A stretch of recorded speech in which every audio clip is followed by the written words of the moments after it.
ఇక్కడ కొంతమంది ముసలాలు అయిపోయారు. ఈ రోజు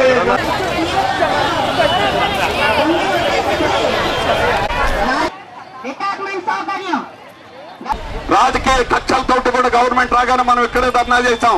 అది చేసిన తర్వాత ఆగిపోయింది. ఇక్కడ వేలాది మంది రావడం జరిగింది. మేము స్కీమ్ వర్కర్స్గా వచ్చాము. ఈరోజు anganwadi, ASHA, mid day meals, IKP, ఉపాధి హామీ, అలాగే మధ్యాహ్న భోజనం వాళ్ళు మేమంతా కూడా రావడం జరిగింది. మేము గతం నుంచి పోరాటాలు చేస్తున్నాం, కానీ ప్రభుత్వం హామీలు ఇవ్వడంతోనే సరిపడుతుంది. ఈరోజు రాష్ట్ర వ్యాప్తంగా స్కీమ్ వర్కర్స్ అందరం కూడా ఏకమయ్యి ప్రభుత్వానికి బుద్ధి చెప్పడానికే నిర్ణయించుకున్నామండి. మాకు ఐకేపీగా అయితే 2000 వేతనం ఇస్తామని చెప్పేసి గత ప్రభుత్వం 2 సంవత్సరాలు గడిచినప్పటికీ కూడా ఈ రోజుకి చెల్లించడానికి ముందుకు రావడం లేదు. ప్రభుత్వం అనేక రకాల అదిరింపులు చేస్తుంది. ఈ బెదిరింపులకి లొంగమని చెప్పేసి తాడో పేడో తేల్చుకుంటామని చెప్పేసి చెప్పడం జరుగుతుంది.